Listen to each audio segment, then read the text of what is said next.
तो थाना अध्यक्ष मेरे पति को डांट के भगा दिए, बोले तुम महेशवा से यहाँ चुनाव लड़ने क्यों आए। और उसी क्रम में चिंटू सिंह रोहित कुमार मनी उर्फ अश्वनी यादव के पेट में गोली मार दिया और वह गिर गया। जमी के आई और अपने पति से लिपट कर रोने लगी। चिंटू सिंह के द्वारा इनके ऊपर भी 2 गोली चलाया गया, जो ईश्वर की कृपा से बच गई, गोली नहीं लगा। चिंटू सिंह। नमस्कार दोस्तों, मैं बम आप सभी का बहुत बहुत स्वागत करते हैं। आज हम उस द्वार पे हैं, आज हम उस मुखिया प्रतिनिधि के द्वार पे हैं जो हमको लगता है बिहार में या फिर भारत में जो सबसे कम उम्र के महिला है, महिला मुखिया और उनके पति जिनका उम्र सिर्फ 26 साल और जो मुखिया हैं वर्तमान में उनका उम्र सिर्फ 23 से 24 साल है, जो आपके सामने में है। ये कि जो सबसे कम उम्र के मुखिया जिनका नाम था, क्या नाम था? रोहित कुमार मनी उर्फ अश्वनी यादव, उनका बीते दिन गोली मार के हत्या कर दिया जाता है। अब सबसे कम उम्र के युवा आते हैं जनता के सेवा करने के लिए, देश के सेवा करने के लिए, लेकिन उनका हत्या कर दिया जाता है। आखिर उनका हत्या क्यों किया गया? हमारे साथ एक अंकल है, हम इनसे जानते हैं। देखिए, रोहित कुमार मनी की पत्नी श्रीमती निधि कुमारी वर्तमान में महेशवा पंचायत की मुखिया हैं और रोहित कुमार मनी त्रिवेणीगंज नगर परिषद के वार्ड नंबर 18 से वार्ड पार्षद का चुनाव लड़ रहे थे। चुनाव के दरमियान उसी वार्ड के चिंटू कुमार सिंह उर्फ राजकुमार सिंह, उनकी बहन रंभा देवी भी चुनाव लड़ रही थी। तो चुनाव कैंपेनिंग में प्रचार के दौरान उनसे हम लोग को 1-2 रोज बकझक हुआ था। तो हम त्रिवेणीगंज थाना अध्यक्ष को बोले थे कि हमको चिंटू सिंह द्वारा धमकाया जा रहा है हम लोग को। रोहित जी स्वयं गए थे थाना अध्यक्ष के पास। थाना अध्यक्ष बोला कि तुम महेशवा से आकर के यहाँ चुनाव लड़ क्यों रहे हो। ये बात तो सही है, इनका पंचायत यहाँ महेशवा पड़ता है, त्रिवेणीगंज यहाँ से कुछ दूर है, पर वहाँ कौन लड़ रहे थे वहाँ चुनाव? वहाँ इनका नाम था, यहाँ उनका अपना घर था, वहाँ ज़मीन था, वहाँ नाम था इसका, वहाँ के नागरिक थे। तो संविधान के अनुसार जहाँ मेरा नाम हो हम कहीं से चुनाव लड़ सकते हैं, हम स्वतंत्र, हम कहीं भी चुनाव लड़, इसलिए वहाँ से चुनाव लड़ रहे थे। महेशवा पंचायत से ये उनके पत्नी मुखिया थी, वहाँ चुनाव लड़ रहे थे। तो चुनाव लड़ रहे थे तो चिंटू सिंह को डर था कि ये वर्तमान मुखिया के पति हैं और ये पॉपुलर हैं, इतना कम उम्र में जनता इनको सपोर्ट किया है, यहाँ भी जनता इनको वोट करेगा और हम चुनाव हार जाएंगे, हमारी प्रतिष्ठा हमारी इज्जत धूमिल होगी। इसी डर से वह अपराधी 17 दिसंबर की रात चुनाव से 1 दिन पहले हम लोग प्रचार के क्रम में हम लोग को भूख लगा।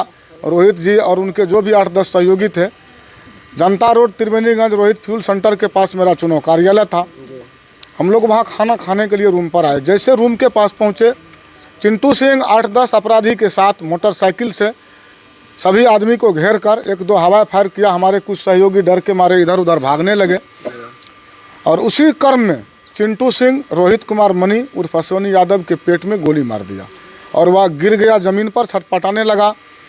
निधि कुमारी मुखिया जी वहीं थी रूम पर, ये दौड़ के आई और अपने पति से लिपट कर रोने लगी। चिंटू सिंह के द्वारा इनके ऊपर भी 2 गोली चलाया गया, जो ईश्वर की कृपा से बच गई, गोली नहीं लगा। चिंटू सिंह इससे पहले भी किसी गोली मारा है क्या? वो अपराधी प्रवृत्ति का है, दर्जनों केस दर्जनों थाना में उनके ऊपर है।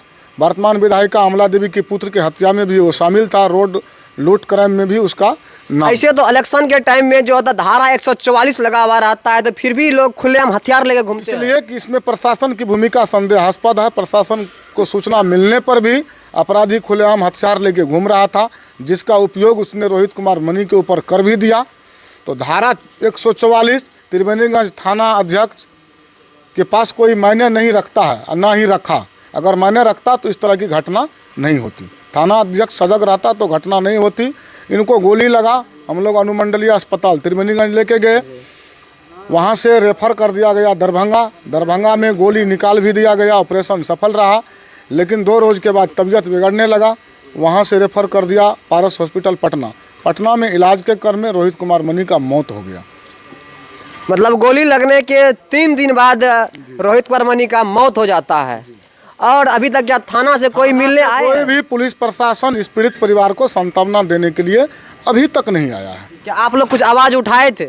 हम लोग आवाज़ उठाए थे, हम लोग रोड जाम किए थे। उसमें कुछ जनप्रतिनिधि थे, जैसे हमारे मुखिया संघ के अध्यक्ष सुपौल जिला के राजेश यादव जी हैं, LK निराला जी थे, एक और उनकी पत्नी भी थी राजेश जी के, और सब जो भी उनके प्रतिनिधि सहयोगी हो, सहयोगी, ये प्रतिनिधि सब रोड जाम हटवाने का काम ही किया, लेकिन थाना अध्यक्ष के द्वारा राजेश जी और उनके सहयोगी पर भी रोड जाम का केस कर दिया गया, जो ये बहुत निंदनीय है। इनकी शिकायत हम लोग वरीय पदाधिकारी से भी किए हैं। अब क्या संज्ञान लिया जाता है इस पर, अब तो पदाधिकारी जाने, लेकिन हम सरकार से, प्रशासन से, न्यायपालिका से यही कहना चाहते हैं, निवेदन करते हैं कि इनके परिवार में, अश्वनी जी के परिवार में बस एक छोटा भाई है और निधि कुमारी जी हैं, एक छोटी बच्ची है 1 साल का। इनका परिवार दहशत में है। इनको सुरक्षा गार्ड मुहैया कराया जाए, क्योंकि ये पंचायत की मुखिया है और पंचायत आने जाने का इनका लगा रहेगा और इनको डर है कि अपराधी के गुर्गा या अपराधी के द्वारा इन लोगों का भी हत्या करवाया जा सकता है, क्योंकि केस की मुख्य सूचक निधि कुमारी ही है और इन्हीं के आवेदन पर थाना में केस भी दर्ज हुआ है। इसलिए इनको डर है और सरकार से निवेदन करते हैं कि इनको सुरक्षा मुहैया कराया जाए। देख लीजिए, बिहार का बोले सबसे कम उम्र की अगर महिला कहा जाए तो वो निधि कुमारी है। आप सिर्फ उम्र सिर्फ कितना, बस बहुत तो 23 साल उम्र होगा, आप सामने देख सकते हैं। और ये इस उम्र में ये विधवा हो जाती है। और क्यों? क्योंकि ये जो है अपने सेवा करने के लिए क्षेत्र में उतरते हैं और क्षेत्र उतरने के बाद क्या होता है, अगर किसी के मन में होता है हम चल के देश का सेवा करेंगे, हम समाज का सेवा करेंगे, अगर कोई युवा आगे बढ़ता है उनको गोली मार दिया जाता है, सारेआम गोली मार दिया जाता है और उनको कोई देखने वाला नहीं होता है। जहाँ तक कि प्रशासन को यहाँ तक आना चाहिए और इसके सपोर्ट में खड़े रहना चाहिए, लेकिन अभी तक कोई मिलने तक नहीं आया है। हमारे साथ एक सहयोग, जरा हम इनसे भी जानना चाहेंगे आखिर क्या कुछ हुआ था, क्या बोल पाती है। क्या जिस वक्त गोली लगा था उस वक्त आप वहीं मौजूद थे? जी। तो आप पहुँचे थे, हत्या जो हुआ, ऐसा एक जो ये गोली मारा, इससे पहले आप कोई बकझक लड़ाई हुआ था क्या? जी, पहले हुआ था तो जाके बोले थे थाना अध्यक्ष से, तो थाना अध्यक्ष मेरे पति को डांट के भगा दिए, बोले तुम महेशवा से यहाँ चुनाव लड़ने क्यों आया हो? हम आज़ाद हैं, हम कहीं भी चुनाव लड़ने जा सकते हैं, पूरा भारत में कहीं लड़ सकते हैं। जी। धारा 144 लगा हुआ रहता है, फिर भी जाके ना जाने गोली चला देते हैं, कुछ भी करते, क्योंकि माफिया ही कहा जाए। और इस उम्र, इस परिवार में सिर्फ, इस मुखिया के परिवार में सिर्फ को कितने लोग हैं? 3 लोग बचे हैं। मुखिया के, ये मुखिया रही और इनकी एक साल की बेटी है और एक भाई है, बस 3 लोग। और ये पीछे देख रहे हैं, इनके ये जो मुखिया वर्तमान, इनके दादाजी भी मुखिया थे और शायद, और ललन कुमार यादव स्मृति, इनका भी मृत्यु हो चुका है कुछ रोज पहले। इनको भी शायद हत्या किया गया था, गोली मारा गया था शायद, इनको भी गोली मारा गया था। इस परिवार से जो भी सोचते हैं कि हम सेवा करें आगे चल के, उनको गोली ही मार दिया जाता है डायरेक्ट। अब बताइए कौन युवा बाहर आएगा सेवा करने के लिए? जिनके मन में आता है नहीं चल के जा देश का सेवा करें, उनको डायरेक्ट गोली मार के उड़ा दिया जाता है और उनको भी, उनके परिवार को विनाश करने में लग जाते हैं। तो इनके जो मुखिया जी थे, उनके एक अंकल, आइए इनसे हम जानते हैं कुछ। क्या कुछ बोलिएगा इनके बारे में? क्या इनको जो है हमको नहीं दिए सर। देखिए, कहीं ना कहीं प्रशासन को आना चाहिए यहाँ पे, प्रशासन को यहाँ आकर के आखिर क्या कुछ हुआ इन पे बातें करना चाहिए। और इनको कहीं ना कहीं गार्ड की आवश्यकता है, तो इनको देख तो ही तो ये जाएगी। हो सकता है अपना पंचायत घूमने गई और वहीं इनको भी गोली मार दिया जाए, ऐसा भी हो सकता है। इनको सुरक्षा गार्ड चाहिए। तो धन्यवाद।